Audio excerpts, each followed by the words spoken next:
Halo, saya Pak Eko, bekerja di Kementerian Keuangan. Kali ini kita akan belajar ekonomi dan fiskal Indonesia. Yuk kita belajar APBN.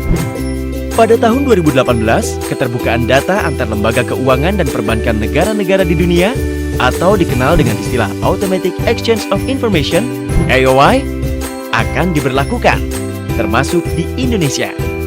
Oleh karena itu, data kekayaan WNI di luar negeri yang tidak dilaporkan kepada otoritas pajak akan terbuka. Automatic Exchange of Information adalah sistem yang mendukung pertukaran informasi keuangan dan perbankan pada tiap individu antar negara. Dengan sistem ini, wajib pajak yang membuka rekening di negara lain akan langsung terlacak oleh otoritas pajak negara asalnya.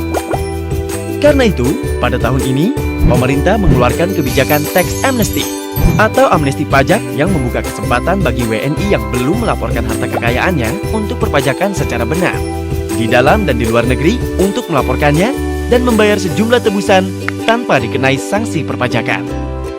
Selain meningkatkan penerimaan negara, kebijakan amnesti pajak juga memperluas data wajib pajak dan meningkatkan penerimaan negara di masa depan loh.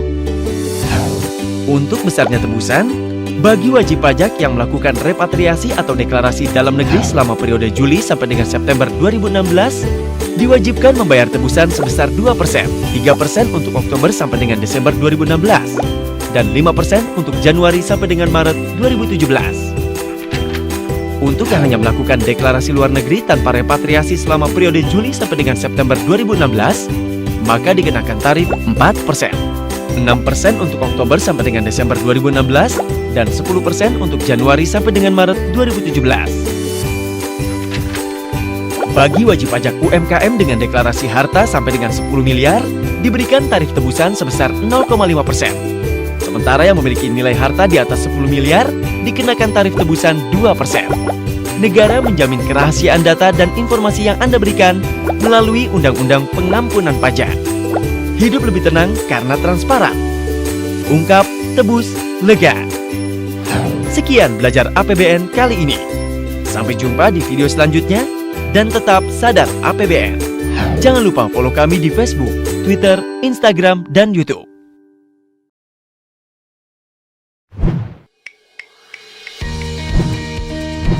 Halo, saya Pak Eko, bekerja di Kementerian Keuangan. Kali ini kita akan belajar ekonomi dan fiskal Indonesia. Yuk kita belajar APBN. Hari ini, saya sedang mengunjungi keluarga di Desa Sejahtera. Pak Eko, saya ingin bekerja di Jakarta karena saya lihat banyak tetangga yang berhasil di sana. Mereka bisa membeli sawah dan sapi sepulang dari Jakarta. Saya ingin seperti mereka.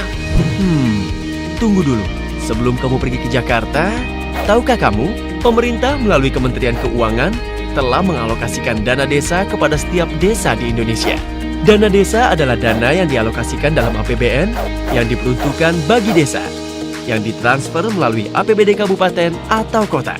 Dana itu dapat digunakan untuk pembangunan jalan, jembatan, pasar, irigasi, serta pelatihan usaha kecil, dan bermacam-macam kegiatan yang meningkatkan ekonomi desa.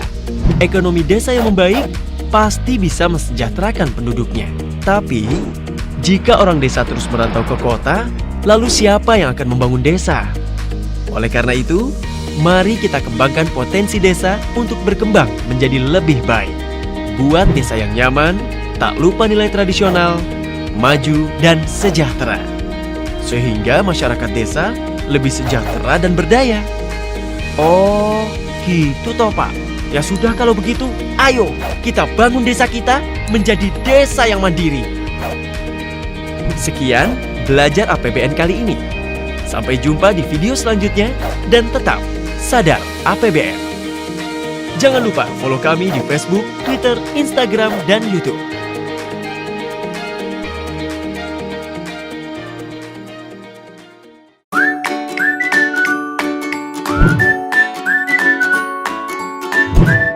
Halo, saya Pak Eko, bekerja di Kementerian Keuangan.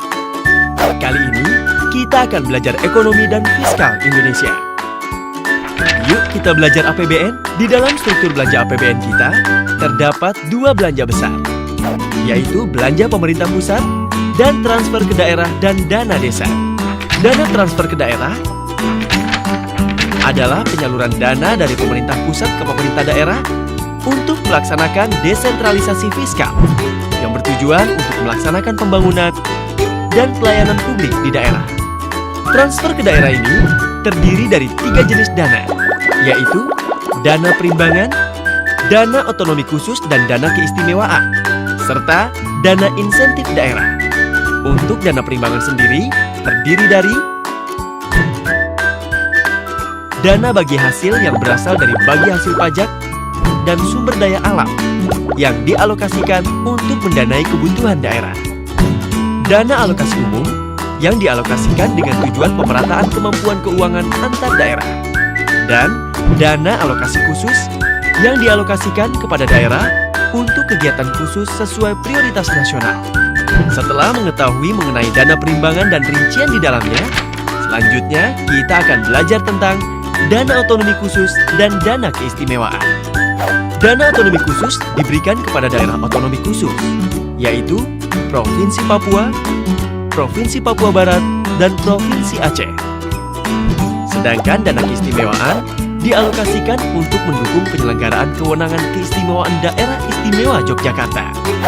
Dana transfer ke daerah yang terakhir adalah dana insentif daerah atau DID yang dialokasikan kepada daerah untuk memberikan penghargaan atas prestasi yang dicapai.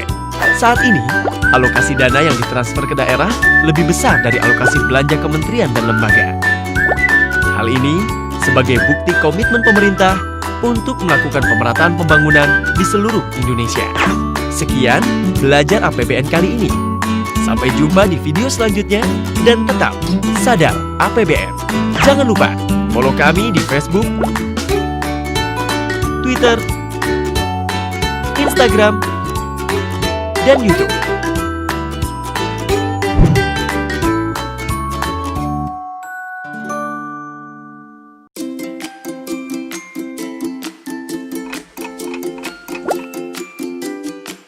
Halo, saya Pak Eko, bekerja di Kementerian Keuangan. Kali ini kita akan belajar ekonomi dan fiskal Indonesia. Yuk kita belajar APBN. Tahukah kamu? Ada ribuan warga negara Indonesia yang menginapkan uangnya di luar negeri dengan rata-rata penghasilan miliaran rupiah setiap tahunnya. Kalau dijumlah, kekayaan mereka sampai tuh ribuan triliun. Angka yang fantastis sekali, bukan? Sayangnya, kebanyakan dari mereka lalai membayar pajak loh.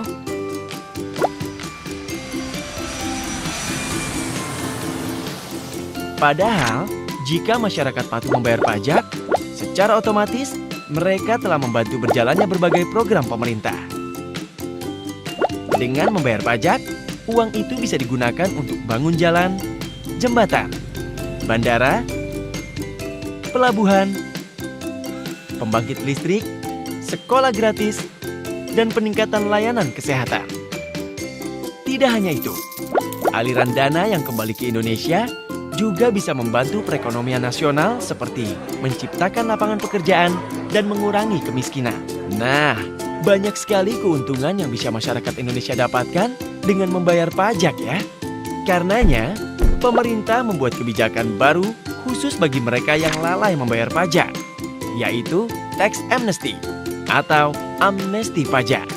Amnesti pajak diberikan terhadap harta kekayaan yang dimiliki oleh wajib pajak, namun belum atau tidak dilaporkan. Kebijakan amnesti pajak menghapus pajak terhutang dan sanksi administrasi pajak bagi mereka yang mengajukan amnesti pajak dan membayar tebusan. Tawaran yang menarik sekali ya. Ungkap, tebus, lega. Sekian belajar APBN kali ini. Sampai jumpa di video selanjutnya dan tetap sadar APBN. Jangan lupa follow kami di Facebook, Twitter, Instagram, dan YouTube.